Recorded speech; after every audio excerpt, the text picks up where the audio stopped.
uma pergunta com a participação de uma CR.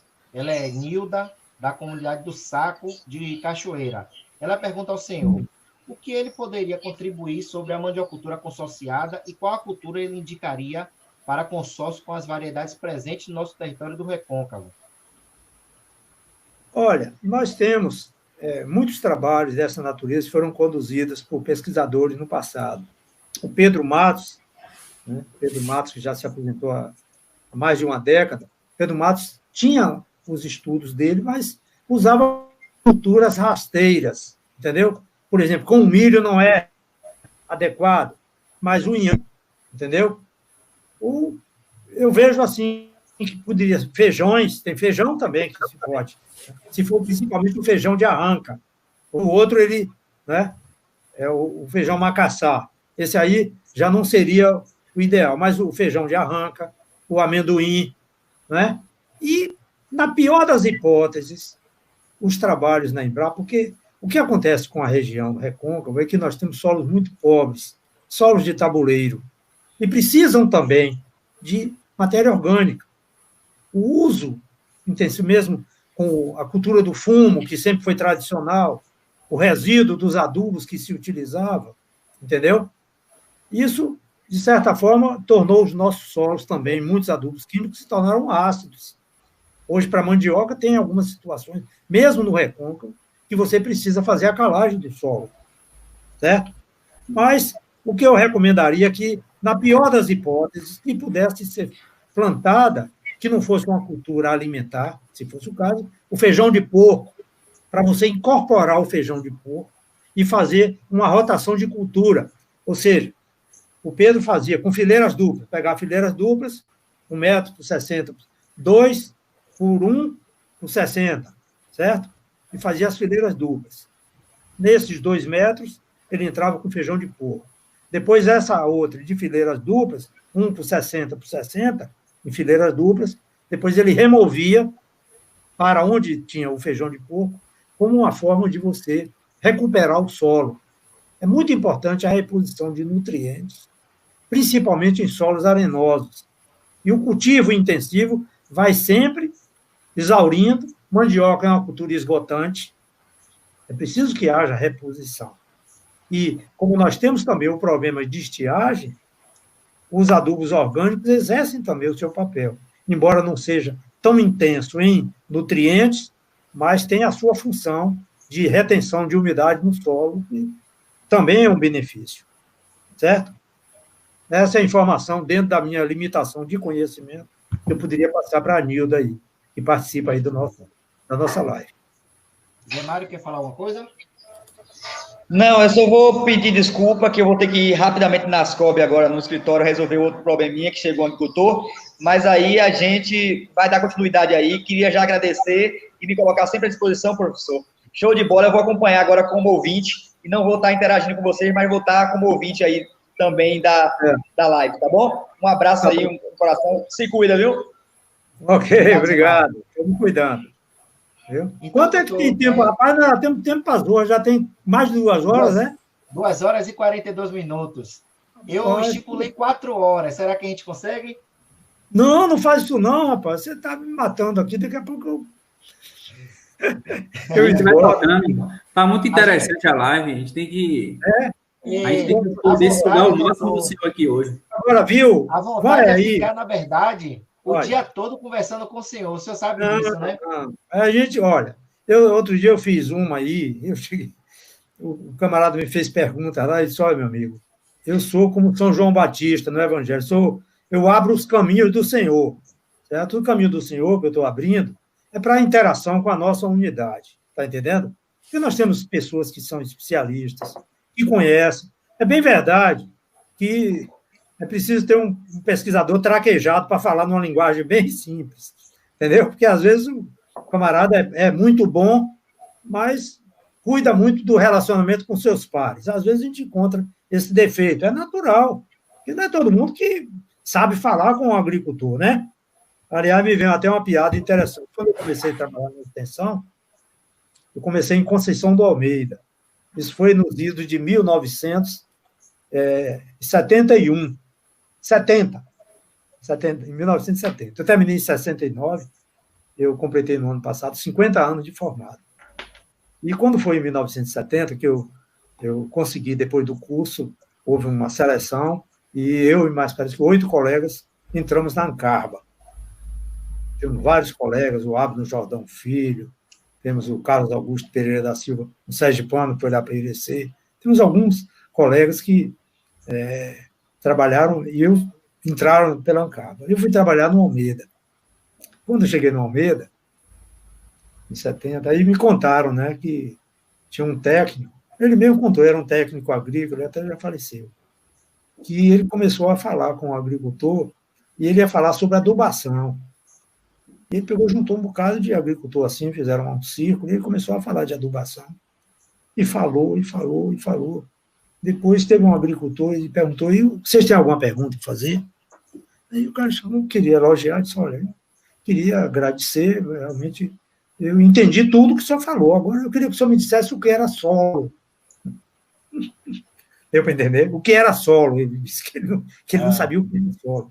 Se o camarada falou aquele tempo todo sobre adubação e usando a palavra solo, e o cara não sabia o que era solo, então ele estava desgraçado, ele não entendeu, foi nada.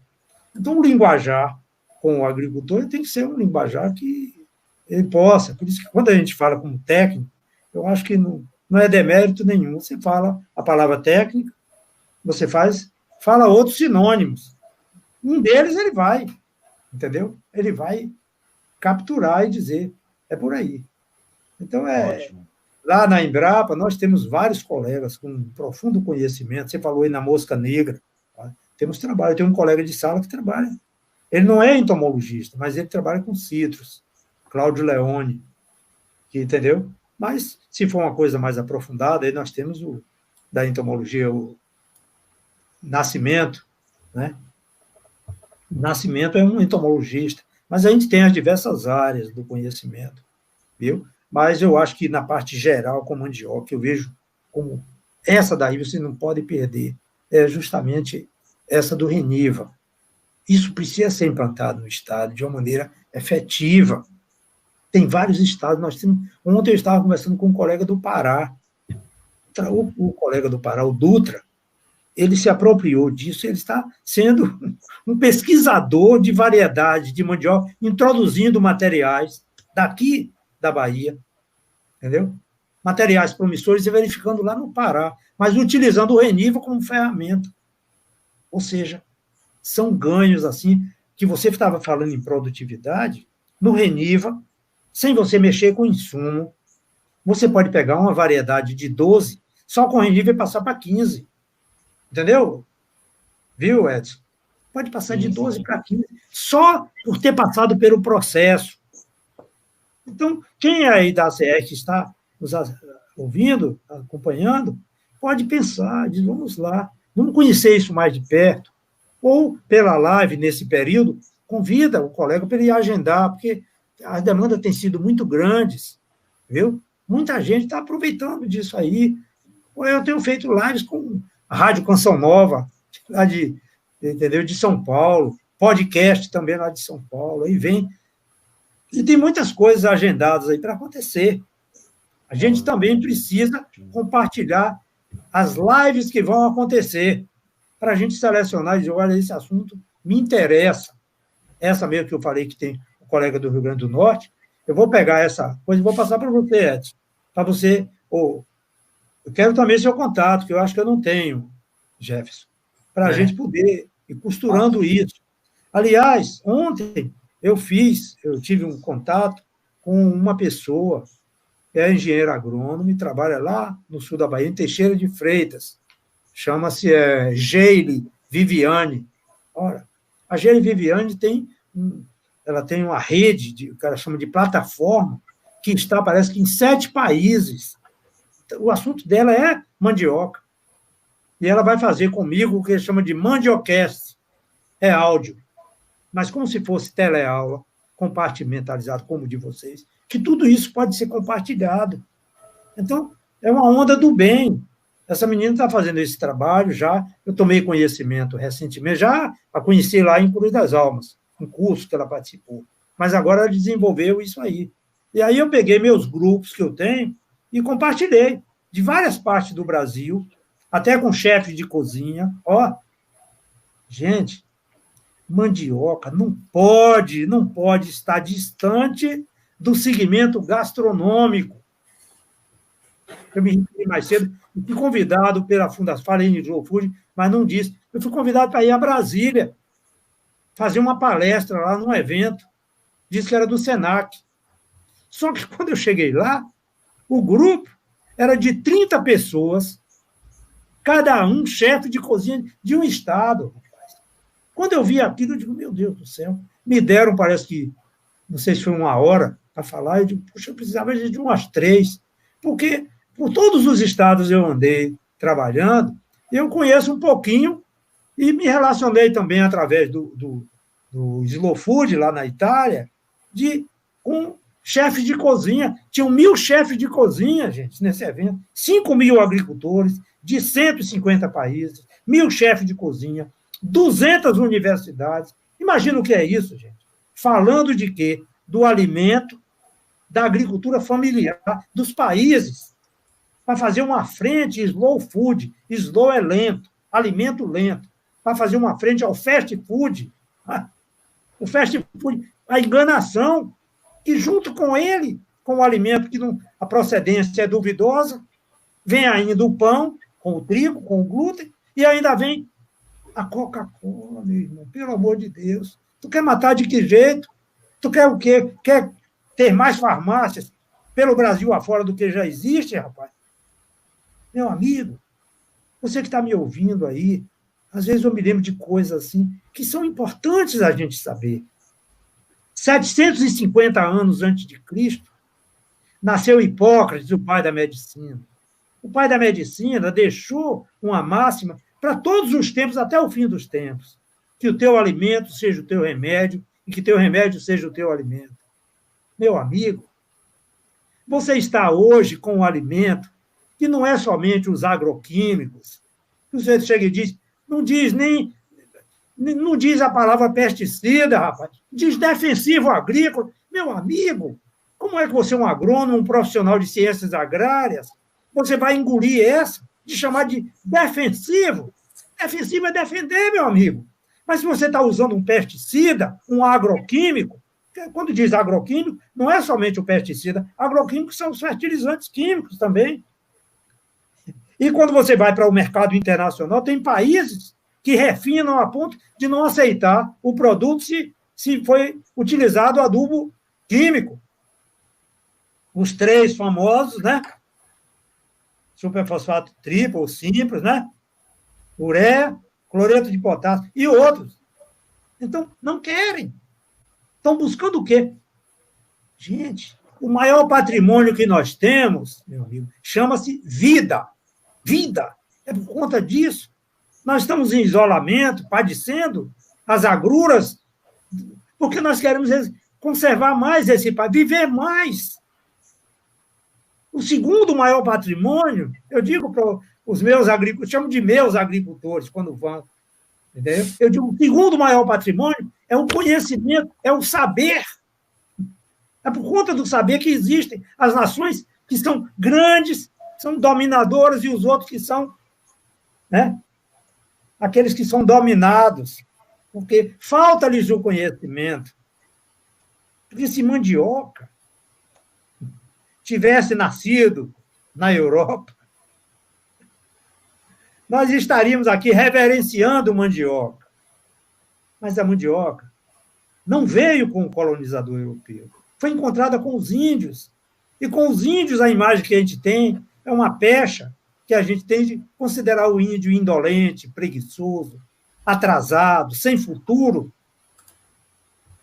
Mas isso, essa preciosidade, eu, no meu entusiasmo, sendo cristão, eu digo que Deus, eu não tenho dúvida de que Deus é brasileiro, não só por conta da fé que eu tenho, mas é porque ele privilegiou o Brasil com esse patrimônio alimentar, que é diferenciado. Não é qualquer um alimento que se assemelha à mandioca, não. Isso não é paixão, uma paixão assim que sem fundamento. De modo algum. Você tem uma planta que é como se fosse um queijo goiabado, um Romeu e Julieta. Você tem a raiz, fonte de energia de carboidrato. Na medida que você sobe na planta, você vai diminuindo em energia e aumentando em vitaminas, proteínas e minerais. Dizem que determinado estudioso, ele se aprofundou no conhecimento da mandioca e chegou à seguinte conclusão: mandioca é tão extraordinária que produz até raiz. O que é que ele estava enxergando? A riqueza que está na parte aérea. As vitaminas, proteínas e minerais. Vitaminas do complexo B, B1, B2, B6, vitamina C e, principalmente, a vitamina A. A vitamina A é a mais poderosa de todas as vitaminas, entendeu? A vitamina A ela é estudada até para os organismos que estão mais, vamos dizer, mais fragilizados, as pessoas com AIDS. Há estudos que a vitamina A tem um efeito positivo e a folha da mandioca é uma bomba de vitamina A. Para você cotejar facilmente, se você pegar 100 gramas de cenoura, 100 gramas de cenoura, tem 1.100 microgramas de beta-caroteno. A folha da mandioca, em plena atividade, não estão amareladas, entendeu? Verdes, em plena atividade fisiológica. Ela chegou a 3.000. Ora, se você tem uma riqueza dessa, você vai pegar isso e jogar no lixo? Meu amigo? De jeito nenhum. Quando eu me entendi, quando eu cheguei na Embrapa, em 1981, voltando do meu curso de mestrado, eu sempre trabalhei na área de transferência de tecnologia, eu coordenava os treinamentos, eu ouvia as palestras de todos os colegas, assistia, quando possível, dos colegas dos diversos produtos que a gente trabalhava. Abacaxi, banana, citros, manga, mamão, maracujá e acerola. E mais mandioca. E aí eu me inclinei por mandioca. Mas por que eu me inclinei por mandioca? Porque acontece que quando o indivíduo vai para a Serra Pelada, e ficou famosa no garimpo, o indivíduo vai para ali, ele vai no muque, no braço, ele vai garimpar, mas ele vai ver que ali, ele sabe que ali é área de ouro. Eu me despertei assim para dizer, pô, se tem essa riqueza toda, então eu quero garimpar o ouro no lixo, no que vai para o lixo. Foi assim que eu me interessei pelo assunto. Tive um colega da Embrapa, lá da Embrapa Cerrado, o João Luiz Homem de Carvalho, que tinha estudado na Bélgica, tinha feito trabalhos com animais fistulados, carneiros, voltou de lá, fez o curso dele, chegou na Universidade de Brasília e montou lá, numa determinada área, no campus da universidade, um estábulozinho, continuando o trabalho dele. E aí veio o primeiro curso nacional de mandioca, e eu convidei João Luiz disse, rapaz, eu vou aí até de jegue, mas eu vou. O cara entusiasmado, entendeu? Vibrador. Eu disse, pronto, é por aí. E liguei. E com essa riqueza da parte aérea da mandioca, que você pode usar, eu comecei também a trabalhar lá na Embrapa, a fazer silagem. Pegava, picava o material, picava também a raiz da mandioca, desidratava o sol e fazia uma silagem assim de camadas.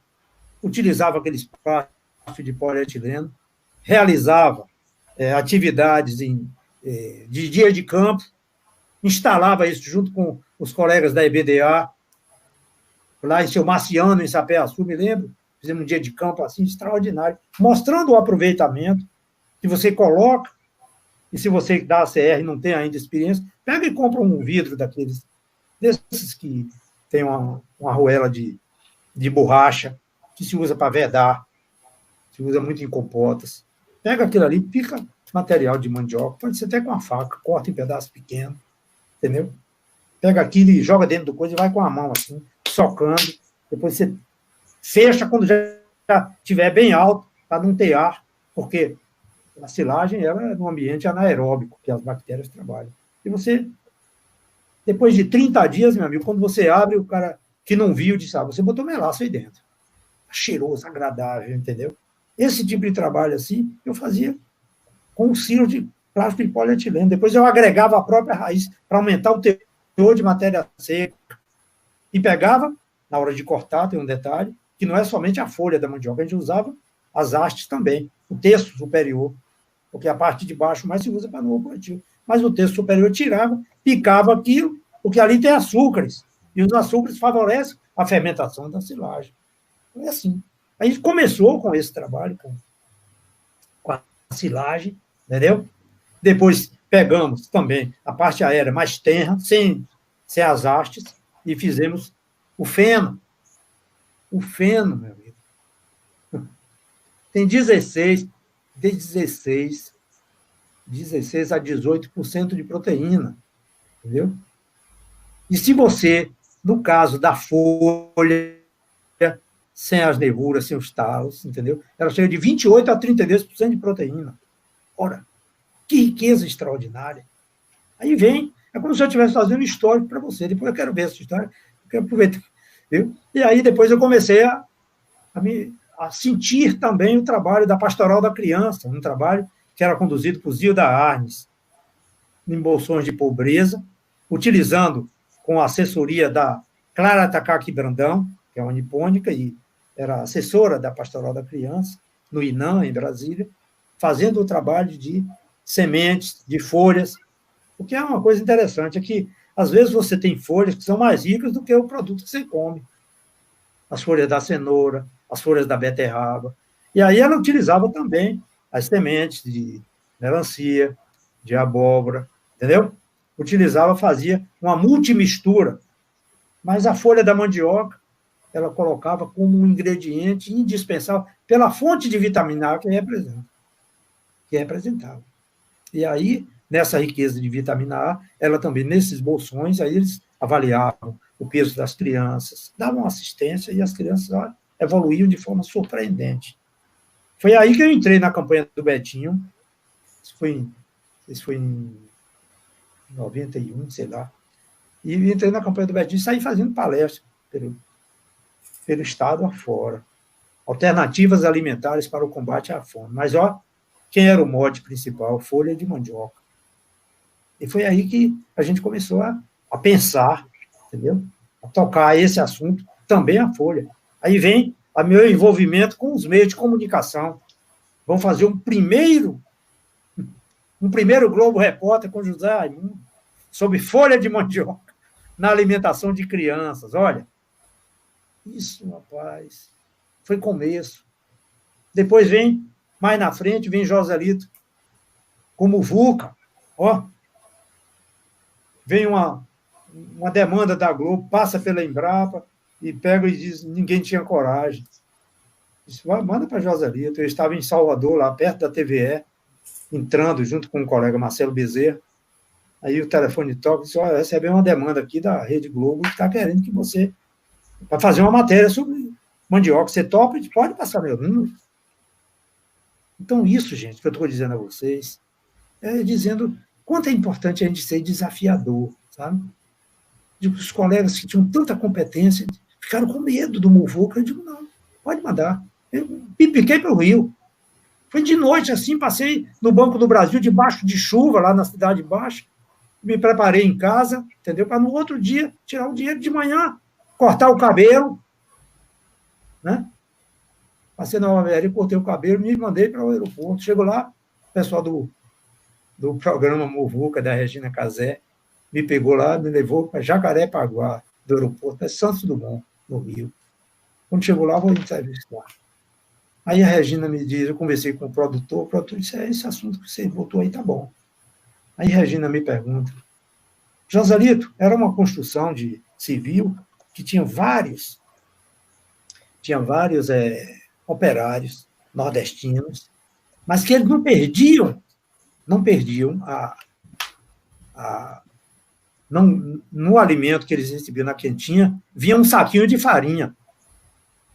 Eles comiam aquele hábito que eles tinham lá na Paraíba, em Pernambuco, na Bahia, na Alagoas, de onde tinham vindo. E aí o assunto dela era esse, o muvuca. Aí a Regina me perguntou, Joselito, por que se come tanta farinha de mandioca no Brasil? Eu disse, olha, Regina, é porque a farinha no prato aumenta o que está pouco, esfria o que está quente, e engrossa o que está ralo. E na pança que dá sustância. Aquilo ali foi interessante, porque o programa dela é um programa escrachado, assim, muito brincalhão, encaixou como uma luva, né? Aí foi o primeiro. Daí, meu amigo, pronto. Então, lá na unidade, com rádio, com televisão, hoje, não estou fazendo gabolice, contando uma história minha para dizer, está inventando. Eu tenho mais de 250 matérias de TV na minha história de trabalho, né? Eu tenho lá no YouTube visualizações extraordinárias, que me deixam assim, poxa, visualizações de 73 mil visualizações com aquela menina, com Gisela Savioli na Canção Nova. E por aí vai. Aí vem Globo Repórter, Globo Rural, e lá vai, entendeu? Bem-estar. E eu estou dizendo muitos assim da Globo, porque a Globo é o carro-chefe, né? É o carro-chefe. Então, com a Globo, mas tinha SBT Nacional, tinha vários outros, tinha Muvuca, ou, como chama, Sem Censura, com a Regina Casé. Olha, que mandioca é essa, meu irmão? Que você vai para fazer um programa com Regina Casé, com um cantor que tinha 40 anos de carreira, Guilherme Arantes.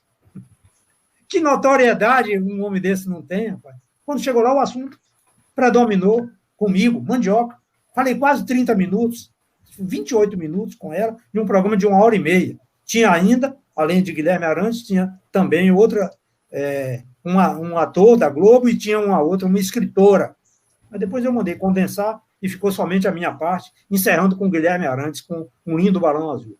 É um pouco da história que a gente fica. Eu tenho muitas histórias, e nesse contexto aí, mas só para dar a vocês uma ideia de como o assunto mandioca, e vem o trabalho com fécula de mandioca, que eu estive em 19 estados. Imagina o que é você tratar de um assunto desse na mesa, de você ir para Rondônia, para em Porto Velho, junto com o Sebrae, e você sair de Porto Velho, vai Ouro Preto do Oeste, vai para Rolim de Moura, vai para Cacoal, vai para Ji-Paraná, e a Rede Globo acompanhando em cada lugar, e trabalhando com panificador. Porque, gente, você precisa arregaçar as mangas e chegar junto, tá junto, porque esse assunto da fécula da mandioca, de pão com fécula, isso não foi garimpado assim de hora para outra, que caiu do céu, não.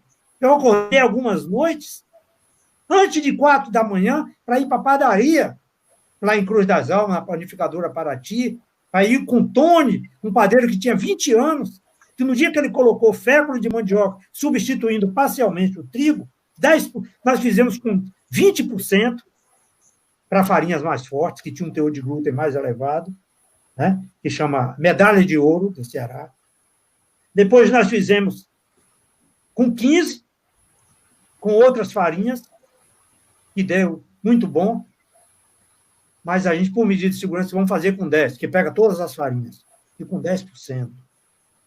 E fiz com ele, e depois saí, garimpando pelo Brasil todo, sem custo nenhum para a Embrapa, mostrando e dizendo, é possível, tecnicamente, você substituir.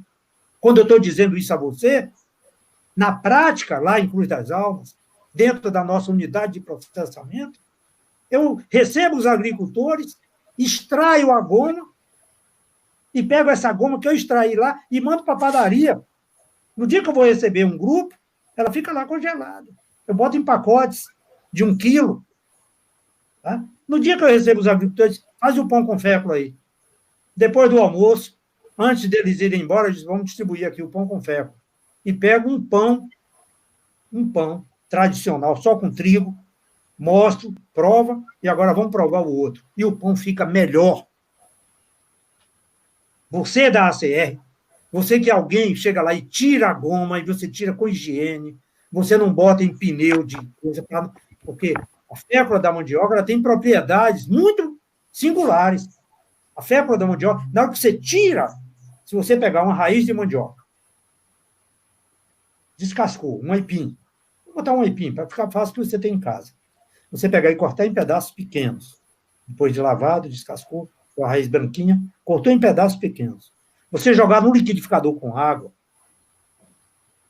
e bater como se fosse um suco, Bota uma quantidade que não entorne o liquidificador, a quantidade de água não importa.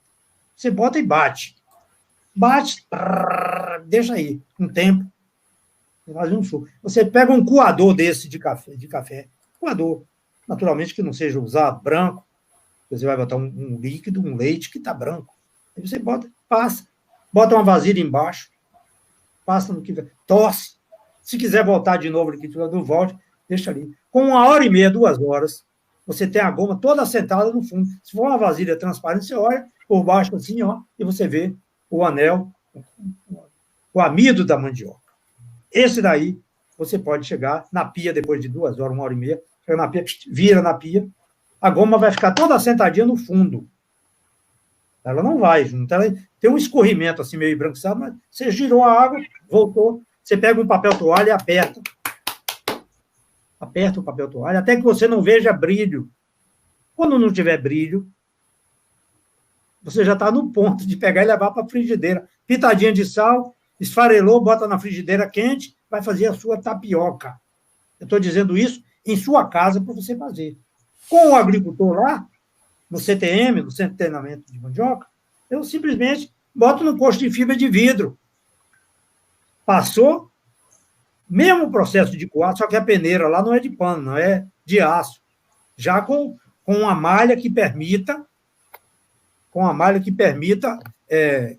passar somente o leite. O leite é o quê? É a fécula com a água, tá certo?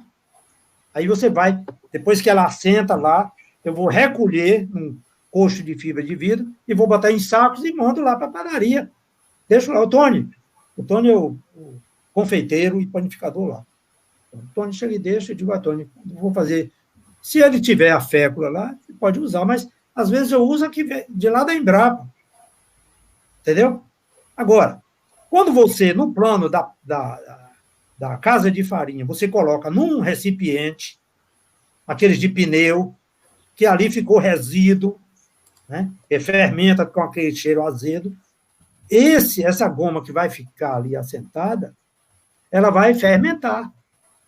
Ela fermenta e vai ser polvilho doce. Se você deixar por 30 dias, aí vai virar polvilho azedo. O que eu estou dizendo com isso? É que é uma propriedade da fécula da mandioca, que ela, se é fécula tirada na hora, ela não tem cheiro, não tem sabor e não tem acidez. Se você deixar de um dia para o outro, 2 dias, vai virar polvilho doce. Já começa a ficar azedinho. Quando você vai fazer uma tapioca, o pessoal ri quando eu faço essa comparação. Aí ela fica, a tapioca, com um cheirinho parecendo golfada de criança de peito. Já viu como é a golfadinha da criança de peito, né? O nenenzinho golfou em cima de uma fraldinha que se bota, né? No ombro. Aí você sente aquele cheiro azedinho, aí ficou azedinho. E se é polvilho azedo, que é matéria-prima do pão de queijo, aí alcançou uma fermentação máxima. Quando você vai fazer um biscoito, um sequilho, se você fizer com fécula, ela tem também um fermentinho nele, se expande pouquinho. Quando você usa o polvilho doce, que demorou 1, 2 dias, vai se expandir mais. E quando você usa o polvilho azedo, o máximo. Mas você não botou fermento. É uma condição própria dele. Está dando para entender? Aí, quando você vai comprar massa de pão de queijo e tal, que entram as multinacionais, aí elas não vão ficar 30 dias para fazer, para esperar. Aí elas acidificam, botam ácido cítrico e tal, para acelerar o processo de fermentação. Tá? Quando eu estou falando de pão de queijo, veja você, existe mais no Brasil hoje franquia de pão de queijo do que de McDonald's. E se você chegar em qualquer aeroporto internacional, sei lá, em Salvador, você chega lá na casa de pão de queijo, é uma franquia. Quando você chega lá e diz, de que é feito o pão de queijo? Você diz, pô, claro que é de queijo. Aí, quando eu estava sendo entrevistado por Leda Nagel, eu disse, olha, Leda, eu queria fazer um desafio a você. Aliás, não só a você, a todos os mineiros. Qual é a receita de pão de queijo que tem mais queijo do que polvilho azedo de mandioca? Não existe. Você está entendendo, não é? Então, mandioca foi uma cultura sempre discriminada. É o que eu digo, se o europeu tivesse trazido, ele estava, pô, rapaz, fantástico. Mas foi encontrado com um índio, então ela fica com. Há uma discriminação. Se o sujeito botasse o nome pão de mandioca, desgraçou. Tem que dizer pão de queijo, para você dizer, pô, você é de queijo. E você pode fazer pão de queijo sem queijo. Ué, eu já fiz lá na Embrapa. Por quê? Porque você usa o leite para fazer. Como o leite é derivado. É um derivado, né? Não é isso? Não. O queijo não é um derivado do leite. Com certeza. Quando você usa o leite para escaldar, para fazer o pão de queijo, aí você come o pão de queijo sentindo que está... E não tem queijo. Olha que coisa interessante, né? Então, o que nós precisamos, eu vejo assim como muito importante, é que a gente precisa tornar a mandioca mais presente na mesa do brasileiro. Entendeu? Isso é muito importante, tá? De alguma forma, ela precisa ocupar um espaço devido, porque há muitos estudos ainda que não se tem resposta, mas já se tem indicação de que o amido da mandioca, feito, transformado em beiju, ele adquire uma condição de amido resistente. A farinha tem amido resistente também. Quem é um amido resistente? O amido resistente é um amido que, na hora que você passa no trato intestinal, na área de absorção, ele passa do intestino delgado, onde estão as vilosidades intestinais, que é a área de absorção dos nutrientes, que é a área que o glúten afeta e que causa lesões, ferimentos, deformidades. É nessa área. Aí, o amido, normalmente, comum, ele passa, é absorvido aí. Só que o amido, que se transforma em farinha, que se faz o beiju, porque pegou o calor, ele fica uma fração dele que é amido resistente. O amido resistente é absorvido no intestino delgado, mas ele passa para o intestino grosso. No intestino grosso, ele vai ser um probiótico, pré-probiótico, não sei a denominação. Ele vai ser substrato para as bactérias do bem. O nosso organismo é um conflito violento de bactérias do bem e do mal. Entendeu? Mas o que precisa prevalecer é a bactéria do bem. Se você tem um amido resistente, ela se prolifera e desenvolve mais para fazer frente. Estou dizendo de uma forma muito simples para o entendimento. É por isso que se chamou o pré-biótico, que o indivíduo às vezes compra o pré-biótico, para ele exercer essa ação benéfica. Quando você tem a prevalência das bactérias do mal, aí você tem o quê? Os radicais livres, que é um indicativo de que não tem saúde, que está doente. Olha aí. Então, a maior fonte de amido resistente que se tem conhecimento é banana verde, que nós não temos hábito de consumir. Quando você vai para o norte, você vai ver lá, a banana verde se usa. Pega a banana verde, a banana que você não pode descascar ainda, ele corta, tira a banana, corta em pedaços, frita.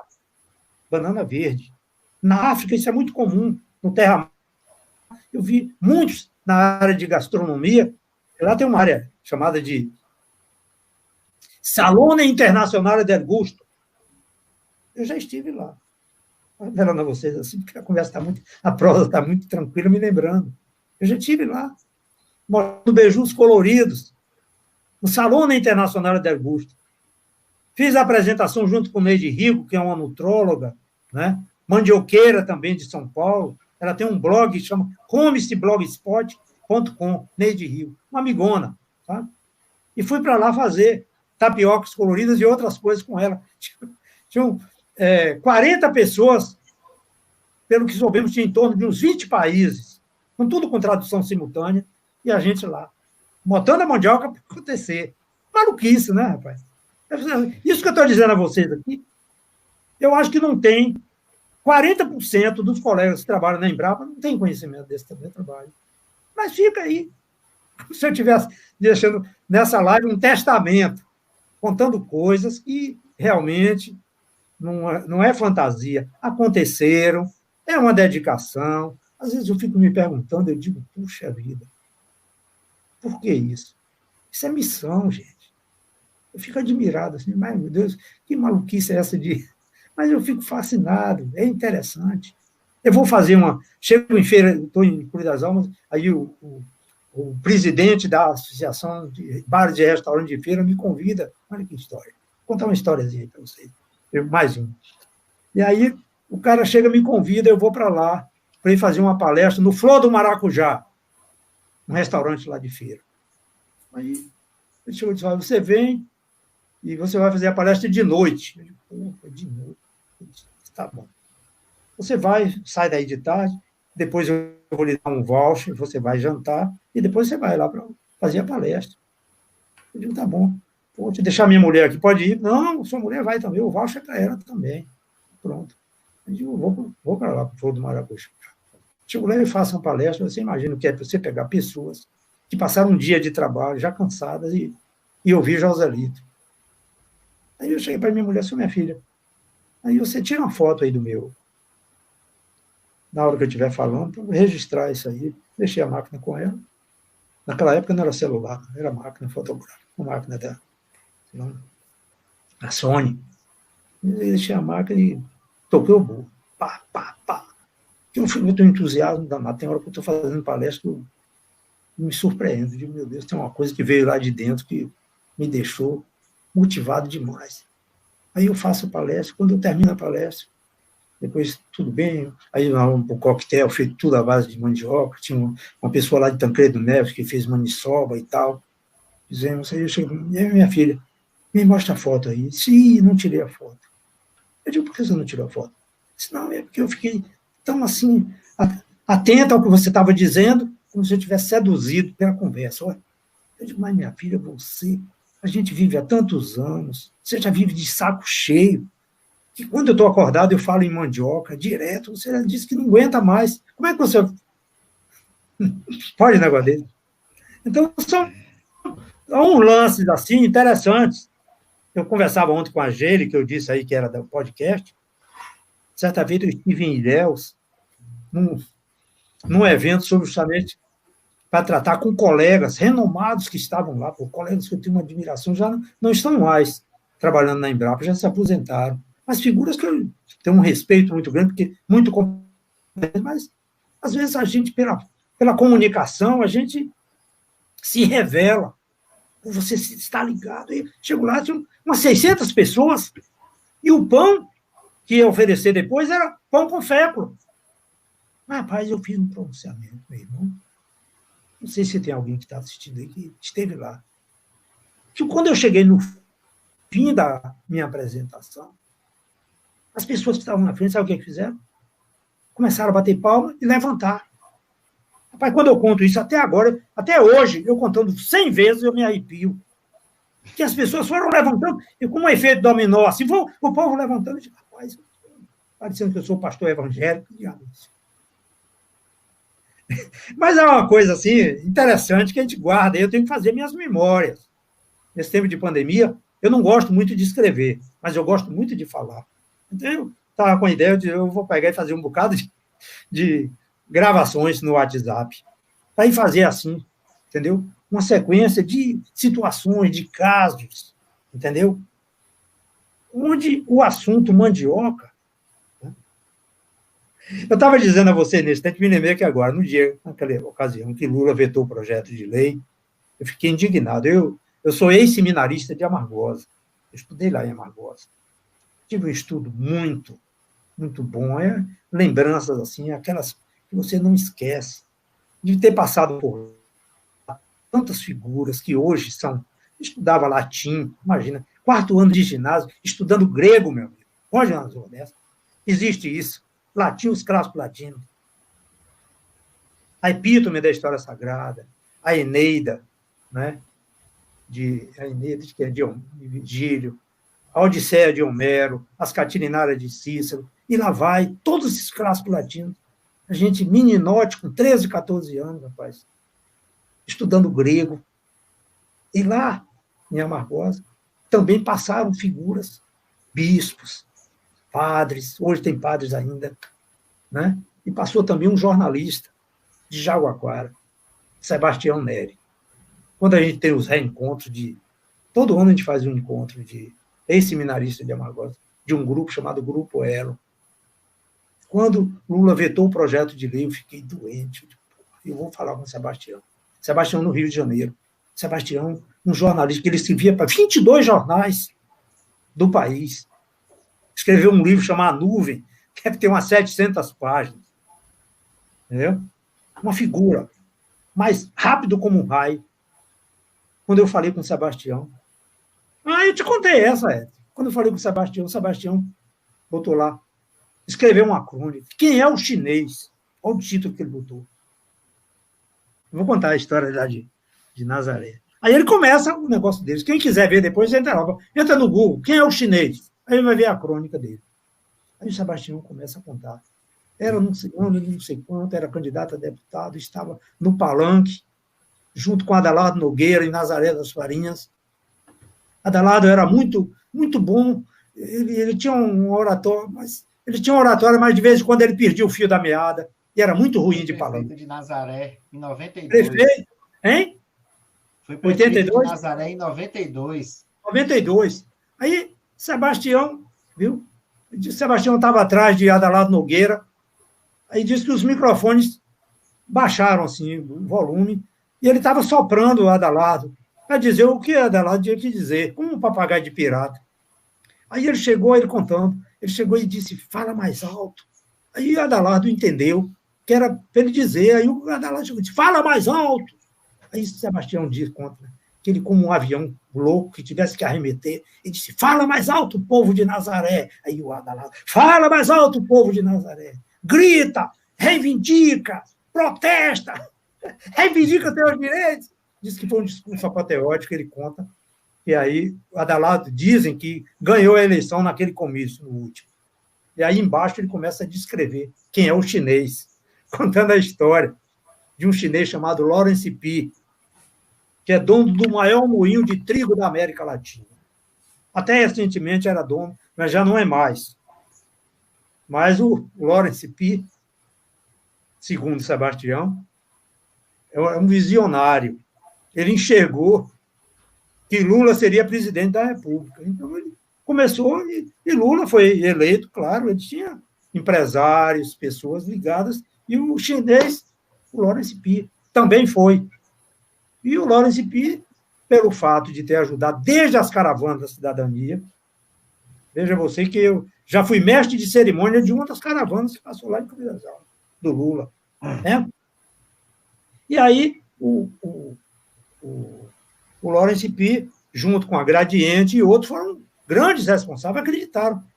Mas quando chegou na hora do projeto de lei, veja que o chinês não é mole, não, viu? O chinês não queria perder nem um naco do lucro dele. 10% de fécula. Mas só que, que volume. 10% de 10 é 1, de 100 é 10. Mas de 2 bilhões de dólares, quanto é que representa? 200 milhões de dólares, né? 10%. 200 milhões de dólares é... Mas se o brasileiro se engraçasse com a fécula da mandioca, pronto. A tendência era... Né? Então, o trigo iria perder isso aí. Porque isso foi uma jogada, vou dizer a vocês agora, isso foi uma jogada de entrar o trigo no Brasil, uma jogada que aconteceu no início da década de 50 do século passado. Eu participei de um seminário em 2001, no Espaço Cultural da Câmara dos Deputados, que hoje me parece que chama Luiz Eduardo Magalhães, Importância Social e Econômica da Mandioca para o Brasil, promovida por Aldo Rebelo. E nesse seminário, aí a mesa era composta de quem? O presidente da Câmara, esse Luiz Eduardo não podia estar, foi Severino Cavalcante, um deputado pernambucano, um dos que tem mais mandatos na história, já não é mais hoje, né? E aí tinha o presidente da Embrapa, o presidente do Sebrae, o presidente de um sindicato lá em Pontal do Paranapanema, sei lá, alguma coisa assim. Tinha o Pécola Rai, que era o vice-presidente da Abitrigo. Aldo Ribeiro fazia parte também. Tá? E aí tinha um pesquisador chamado, esse pesquisador, o nome dele é Ahmed El-Dash. Esse Ahmed El-Dash é um pesquisador egípcio que fez um relato sobre as possibilidades. Ele foi responsável pela implantação do Laboratório de Tecnologia de Alimentos no Rio de Janeiro, trabalhou no Itaú, e no seminário ele apresentou as possibilidades de fazer farinhas mistas, utilizando o sorgo, entendeu? Tinha o sorgo, depois tinha também farinha de raspas de mandioca, a soja, para compor farinhas mistas, porque o Brasil, entendeu? Não podia, ele contando lá, que o Brasil estava dependendo muito do trigo, porque no início da década de 50, veja a história, os americanos chegaram a produzir tanto trigo que não tinha onde colocar. Tem-se o conhecimento, e ele disse, que chegou a jogar no mar. Aí os americanos, apareceu uma mente iluminada, entre aspas, e disse, vamos desovar esse trigo para países em desenvolvimento. Uma tonelada de trigo custava $140, algo assim, $140. Os americanos, então, decidiram colocar no Brasil o trigo a era $140, e eles decidiram colocar no Brasil a $40. Subsidiaram o trigo lá, $40, com 40 anos para pagar. Isso no início da década de 50. Esse relato, quem fez foi Ahmed El-Dash. E isso foi todo digitalizado, e depois eu tenho a apostila. Se você entrar lá no Google, é capaz de você achar essa apostila. Porque isso tem aqueles taquígrafos, pessoa de taquigrafia que fez todos os que tiveram intervenção. Eu estava no plenário, tive intervenção, mas saindo do plenário para uma tribuna que era para quem estava participando do evento. Aí ele conta, né, que quando chegou em 72, que ele começou a fazer o trabalho com as farinhas mistas, e os resultados deram muito bons, mas ele sinalizava, se o Brasil um dia viesse a ter fécula de mandioca, os resultados seriam bem melhores. A raspa da mandioca não é a que você raspa a raiz que serve para alimentação animal, como adubo, não. A raspa da mandioca é a desintegração da raiz. Depois que você raspou, você fatia. Esse nome é chamado de raspa, que você desidrata ao sol e você risca no chão como um giz, para você poder armazenar. Então, houve um tempo, desde meu pai é do Vale do Esquiriçá, onde nasci, ele foi para Jaguaquara, lá e tinha um armazém. Qual é a minha ligação com farinha? Armazém de farinha. E lá ele recebia chamada de raspas ou aparas, era um outro nome, e seguia nos vagões da estrada de ferro de Nazaré, para ir para o moinho em Salvador, para ser moído e utilizado junto com a farinha de trigo. Quer dizer, é como se você estivesse desqualificando um pouco o trigo, porque você estava usando um ingrediente que não tinha similaridade, como tem hoje a fécula, né? Então, aí os americanos, quando chegou na década de 70, 72, por aí, os americanos romperam o acordo com o Brasil. Disseram, não é possível mais vender a $40 com esse tempo para pagar. O Brasil, isso está registrado. Não tem conversa lorota aqui do que eu estou dizendo, não. Os americanos chegaram e disseram, o governo brasileiro disse, como é que é? Ele disse, não, tem que pagar preço de mercado e não vai ter o prazo. Ele disse, quanto é o preço de mercado? Ora, era $140. Ele disse, é 230. Pasmem vocês.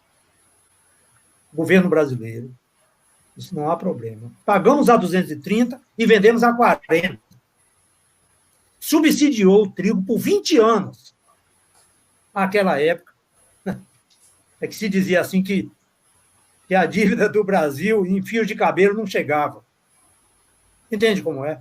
Esse monopólio externo, esse interesse, se materializou. Nós criamos o hábito. Criou o hábito de comer trigo, naquela época, em 70, como é que se dizia? 90 milhões em ação. Para frente, Brasil, do meu coração, não era? Na época da Copa, que nós ganhamos em 70, lá? Não foi em 70? Por aí. Foi. Naquela época, nós tínhamos 70 milhões, né? 90 milhões de brasileiros. Hoje nós temos quanto? 200 e tanto. Quer dizer, aí criamos esse hábito do trigo e, junto com ele, vem toda uma logística de apoio, de sofisticação, de equipamentos, de maquinário e tudo mais. Porque quem está em evidência atrai os investimentos para justamente você vê que as coisas com mandioca começaram a acontecer.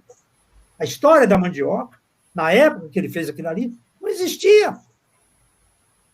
Não existia. Imagine o que é esse parque industrial que tem de mandioca. Então, esse projeto de lei, se ele acontecesse, e o Brasil não tinha estrutura para botar, na época, não era, precisava de em torno de 750 mil toneladas de fécula de mandioca para se colocar. No trigo, 10%. Era 7 milhões e meio de toneladas de trigo. 750 mil toneladas de fécula. Não existia. Existia 500 mil que eram utilizados para outros fins, para esse, mas tinha também fins industriais, que a fécula sempre teve. Aí, o que é que propunha para se ajustar? O projeto de lei propunha que a cada ano nós tivéssemos 2%. 2% no primeiro, 4, 6, 8, 10. 5 anos para se ajustar a essa proposta. Foi assim. Mas o projeto foi vetado.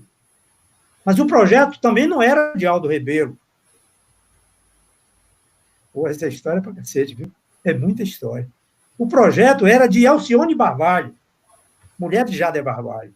Ainda, não sei se é mais ainda deputada agora. Que era também... Aí Aldo Rebelo pegou... Eu fui a Brasília...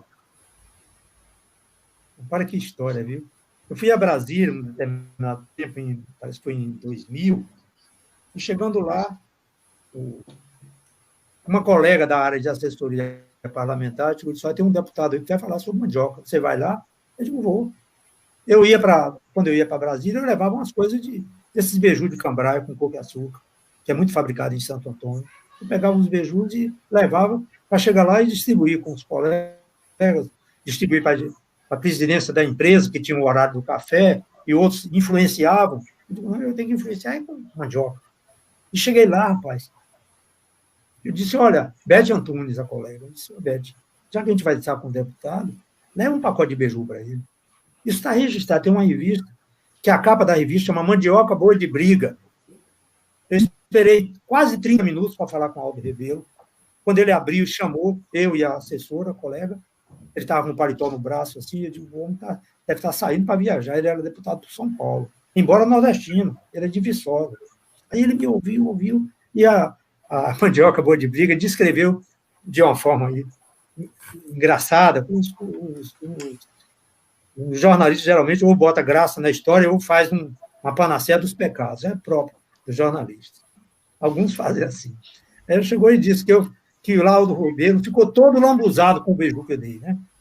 O fato é que 30 dias depois eu tinha voltado para o Cruz das Almas, e de lá a secretária me liga, bota ele para falar comigo, e ele diz, olha, localizei o projeto aqui. O projeto está arquivado. O de Alcione Barbalho tem um parecer da própria Embrapa contrário. O relator do projeto chama-se Moacir Miqueleto. Moacir Miqueleto morreu num acidente de carro lá no Paraná, alguns anos atrás. Mas dizia lá, e tinha um colega da Embrapa do Rio de Janeiro, que dizia que o pão, eu tenho um registro disso, viu? Está escrito lá, eu tenho ele, dizendo que o pão, utilizando a terra, que o pão ia ficar pobre, porque ia perder proteína. Ora, se o trigo que a gente consome no Brasil, ele vem com 9% de proteína para você usar na panificação. 9%, um produto com 9%, é alimento proteico? Eu participei nesse projeto de audiência pública. Chegou lá, o camarada disse isso para mim, eu fui no gogó do cara. Eu digo, meu amigo, como é que 9%, quanto é 10% de 9%, meu amigo? Não vai nem a 1%. Como é que vai empobrecer o pão? E se você considerar que o trigo ainda tem o glúten, que não é bom, como é que você vai querer defender trigo nessa história aí? Entendeu? Então, o que é que aconteceu? Então, conversando com o Aldo Rebelo me apresenta, e foi aí que depois ele fez aquele seminário que eu me referi mais cedo, importância social e econômica da mandioca para o Brasil. Pois foi assim que aconteceu, esse envolvimento com algo que, de qualquer forma, desencadeou, está entendendo? Foi muito bom. Eu acho que a mandioca, carrego isso como uma coisa muito preciosa dentro de mim, de ter... Aí é que eu fui escolhido para entrar nessa jogada aí? Eu ficava com medo até, de, se esse pessoal do tribo quiser aí, pode vir me cooptar, graças a Deus. Sou tão pequeno que nem me enxergaram para cooptar, para querer me dar dinheiro, para mudar de ideia, para acabar com essa história, ou até acabar comigo. Essa é a história, entendeu? Mas nós estamos aí com uma legião de mandioqueiros, cada dia mais forte. A gente está sentindo que mandioca, essa raiz do Brasil, é o pão do brasileiro. Precisa estar à mesa. Tem um chefe de cozinha, tem toda uma legião de agrônomos, de técnicos agrícolas, de pessoas que apostam, que querem o alimento saudável. Porque o alimento é vida. E aí nesse pensamento que me povoa, aí eu me lembro de uma vez eu peguei um escrito que eu fiz sobre mandioca, que eu já tentei também que mandioca fosse para Marquês de Sapucaí, o Carnaval da Mandioca. Olha que loucura! Mas está lá registrado.